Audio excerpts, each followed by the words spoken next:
Hey guys, welcome to Ecentennial. This is Centennial College's Desire to Learn website, and this is where all our courses can be found, and we'll go over everything in our Ecentennial website and how to access everything. So first off, this is our homepage for Ecentennial, and as you can see as we scroll down, it's kind of like our news feed that comes up, that either stuff that was added to your classes or notifications that the school wants you to know will pop up here in this column. And then also, if your teachers use the calendar, which in our course we will be doing that, you would access them by going to, you will see upcoming events here. And then if you want to access your whole calendar, just click the drop arrow and click go to calendar. And then your calendar will pop up here. And then you'll have assignments and tests and when they're due here. If your instructor put those in the class calendar. And if we go back to the home page, you can also go to your individual courses here. So you won't have a long list like I do, but you'll have the courses that are relevant to this semester, current semester you're in. Just remember that if you're taking a course in the fall, it'll say 17, so 2017 F. If it's in the winter, it'll say 2017 W. And if you're taking a summer course, it'll say M. That's the code for summer. So I'll have your course code along with either F for fall, W for winter, or M for the summer semester. Also from our homepage, you can go to, if you click the drop arrow beside My Tools, you can also get to our other website called My Centennial, and we'll get into how to access My Centennial and what's inside of My Centennial later on.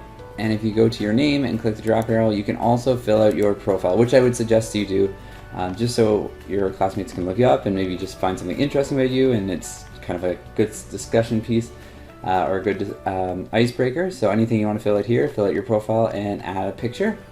You can do that inside of your profile. So just again, click the drop arrow beside your name, click profile, and you can fill out all of that information there.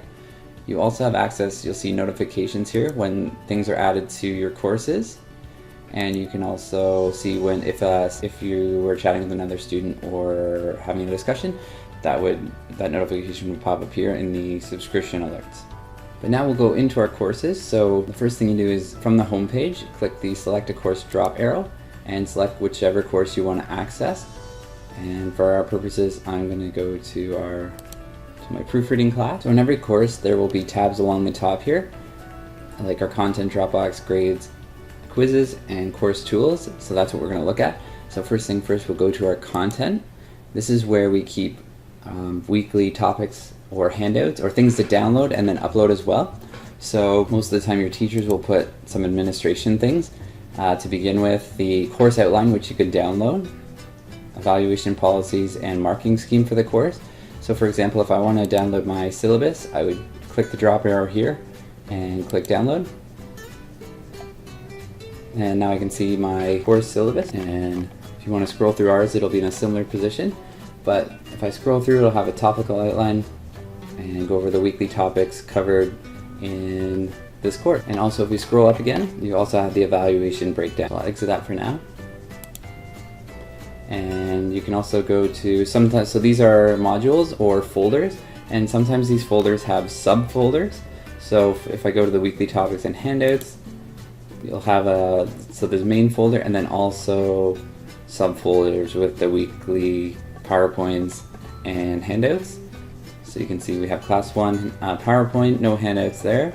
But if I wanted to download this worksheet, I would click on it and then just go to download, and then I can open it up. And now I have my worksheet that I can now work on. So let's say I finished this worksheet, I want to submit it for grading. This is how you do that on our Ecentennial. You do that through the Dropbox. So if I click on the Dropbox tab here, this comes up with all of the assignments that I could hand in, and make sure I clicked on the right one. So it's the Forming Plurals worksheet.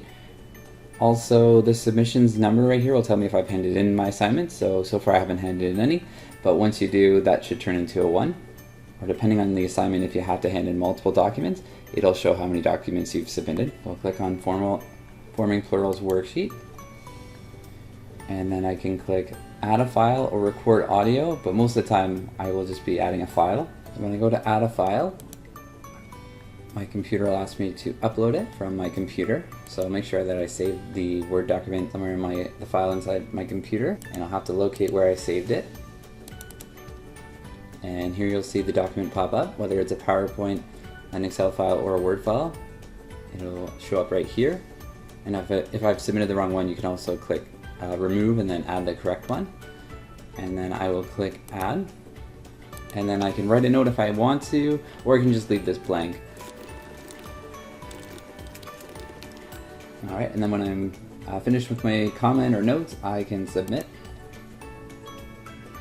And then once I click done, it'll take me back to the Dropbox page, and as you can see, the submission says 1, so I've submitted 1 document. And if you just want to make sure that you've submitted the correct document, you can always click on this, and it would allow you to see the file name and the comment that you just made. Well, now we'll go to the grades tab. So if you click on the grades, you should see your grades here once you've handed the something in. And if your teacher set up your grade book just like this one prior to you entering the classroom, it should look like this. That doesn't mean you got an automatic F for everything. That just means we haven't submitted anything yet or hasn't been graded yet. So it'll say F initially, and then once you hand it in, you'll see your mark on this side, and you'll see the points here, and then how much of the assignment was worth in the course. So for example, this quiz would be 1% of our course mark versus a test that's 25% of your course mark. So here's the course weight and how much we got on it, and our letter grade for that assignment as well, or quiz. Also, your teacher might have some comments here or feedback on assignments, and you would see that right here. And you can also go one step further and then see how the rest of the class did by clicking on this graph icon. And you can see how well other students did in the classroom and compare it to your marks as well. So the next thing we're going to do is start our quiz, and you would access any quiz by going to the quizzes tab. Your professor will probably open a new quiz every week or every class, depending on the course. For our course, we're going to have a quiz every week. So you'll see a new quiz in here, so check back once a week in Ecentennial. And this is how you would access. So go to Quizzes tab, click on it, and then you'll see the name of the quiz. And you click on the hyperlink. And then when you're ready, you can start your quiz by clicking Start Quiz. And it says it may take a few minutes to load, and press OK. And then we have our quiz questions. This is just an example, so I'll click on the answer that I think is best and then click Save.